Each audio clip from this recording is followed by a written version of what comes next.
પુનરમ વા ચંદ્રકો ભાલે ન કાર્યો મૃતનાથયા મનસા પૂજનમ કાર્યમ તથા કૃષ્ણસ્ય ચાખિલૈ. મહારાજ કહે છે કે મારી આશ્રિત એવી જે વિધવા સ્ત્રીઓ હોય તેમણે ઉર્ધ પુંડ્ર તિલક પણ કરવું નહીં અને ચાંદલો પણ ભાલને વિશે કરવો નહીં. અને ત્યાર પછી એટલે આચમન કરી લીધા પછી અને ઉર્ધ પુંડ્ર તિલક ધારણ કરી લીધા પછી સર્વે મારા આશ્રિતો હોય તેમણે, પછી પુરુષ હોય કે સ્ત્રી હોય, તમામ ભક્તજનો હોય તેમણે મન વડે કરીને ભગવાનનું પૂજન કરવું એટલે માનસી પૂજા કરવી. આચમન કરી લીધા પછી ઉર્ધ પુંડ્ર તિલક કરવું અને ઉર્ધ પુંડ્ર તિલક કરી લીધા પછી તમામ ભક્તજનો હોય તેમણે માનસી પૂજા કરવી.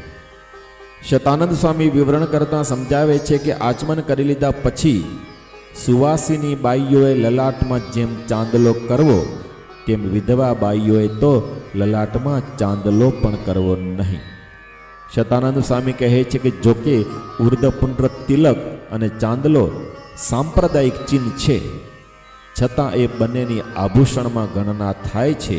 તેથી વિધવા સ્ત્રીઓએ લલાટમાં એ બંનેનું ધારણ કરવું નહીં. ઉર્ધ પુંડ્ર તિલક અને ચાંદલો એક આભૂષણ છે, એક અલંકારમાં એની ગણના થાય છે.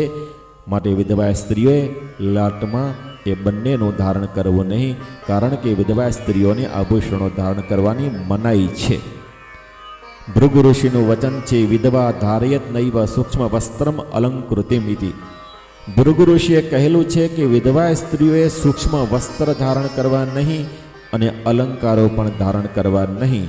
આ રીતે વિધવા સ્ત્રીઓને અલંકાર ધારણ કરવાનો નિષેધ છે.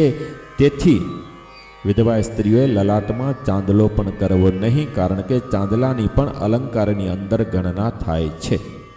શતાનંદ સ્વામી વિવરણ કરતા સમજાવે છે કે ત્યારબાદ શું કરવું? તો ત્યારબાદ સર્વે પુરુષ ભક્તજનો હોય કે સ્ત્રી ભક્તજનો હોય આ બધાને માનસી પૂજા કરવી. ઉર્ધ પુંડ્ર તિલક ધારણ કર્યા પછી પુરુષો અને ચાંદલો કર્યા પછી સુવાસિની બાઈઓ અને વિધવા સ્ત્રીઓ હોય તેને આચમન કર્યા પછી ડાયરેક્ટ એને માનસી પૂજા કરવી. શતાનંદ સ્વામી કહે છે કે માનસી પૂજાનો વિધિ બધાને માટે સાધારણ કહેલો છે.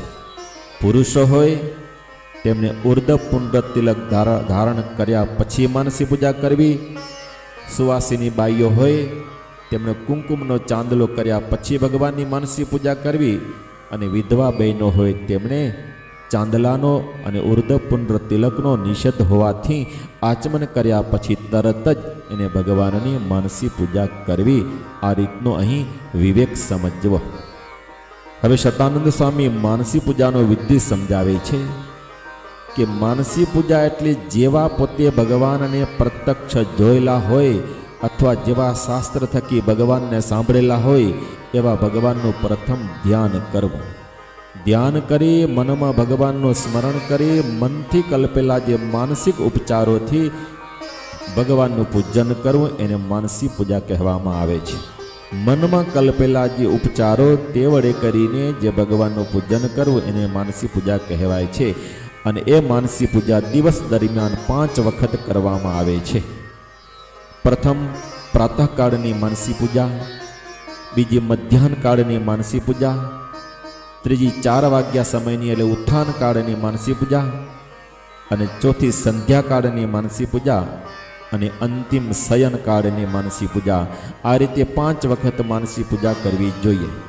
તો શતાનંદ સ્વામી વિવરણ કરતા સમજાવે કે જે 5 વખત માનસી પૂજા કરતા હોય એ ઉત્તમ ભક્ત કહેવાય છે, અને જે 3 વખત માનસી પૂજા કરતા હોય એ મધ્યમ ભક્ત કહેવાય છે, અને જે કેવળ પ્રાતઃકાળમાં જ ભગવાનની માનસી પૂજા કરતા હોય એ કનિષ્ઠ ભક્ત કહેવાય છે. અને શતાનંદ સ્વામી કહે છે કે જેને માનસી પૂજા સાથે લાગતું વળગતું જ ન હોય એ ગુણવાળા ભક્ત કહેવાય છે. જેને માનસી પૂજા સાથે કોઈ પણ લાગતું વળગતું ન હોય પણ ભગવાનનો ભક્ત હોય એ ગુણવાળો ભક્ત કહેવાય છે. અને જેણે ભગવાનને ઓળખ્યા જ નથી, કેવળ સંસારમાં જ રચ્યો પચ્યો રહે છે, તેને અભક્ત કહેવાય છે. માટે શતાનંદ સ્વામી કહે છે કે ઉત્તમ ભક્તપણાની પદવી પ્રાપ્ત કરીને હંમેશા 5 વખત ભગવાનની માનસી પૂજા કરવી જોઈએ, આવો શતાનંદ સ્વામીનો અભિપ્રાય છે. હવે માનસી પૂજા કેવી રીતે કરવી? તો શતાનંદ સ્વામી કહે છે કે એનો કોઈ નિશ્ચિત વિધિ નથી કે આ રીતે જ માનસી પૂજા કરાય. પણ શતાનંદ સ્વામી કહે છે કે સામાન્ય રીતે પોતાના શરીરની સાથે જેવો આપણે વ્યવહાર કરીએ એવો વ્યવહાર ભગવાનની સાથે કરવો જોઈએ. અર્થાત શિયાળામાં આપણને જો ગરમ જળથી સ્નાન શરીરને કરાવતા હોઈએ, શિયાળામાં આપણે આપણા શરીરને જો ગરમ જળથી સ્નાન કરાવતા હોઈએ તો ભગવાનને પણ ગરમ જળથી સ્નાન કરાવવું. ઉનાળામાં આપણા શરીરને જો ઠંડુ જળ ગમતું હોય તો ભગવાનને પણ ઠંડા જળથી સ્નાન કરાવવું.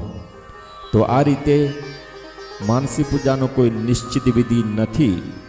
ઋતુને અનુસારે પોતાને જે વસ્તુ ગમતી હોય એ મનમાં કલ્પી અને ભગવાનને અર્પણ કરવી, આ માનસી પૂજાનો વિધિ છે. હવે શતાનંદ સ્વામી વિવરણ કરતા સમજાવે છે કે અહીં થોડો વિવેક સમજવો કે બ્રાહ્મણ, ક્ષત્રિય અને વૈશ્ય આ ત્રણેય વર્ણને દ્વિજાતિ કહેવામાં આવે છે.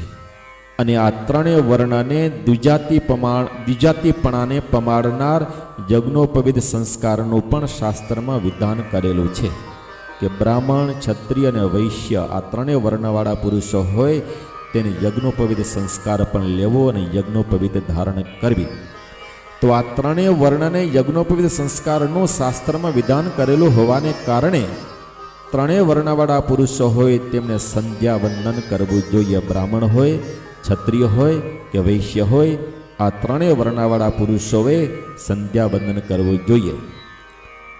પણ શતાનંદ સ્વામી કહે છે કે મોટે ભાગે એ સંધ્યા વંદન બ્રાહ્મણો જ કરે છે, પણ ક્ષત્રિય અને વૈશ્ય એ સંધ્યા વંદન કરતા નથી.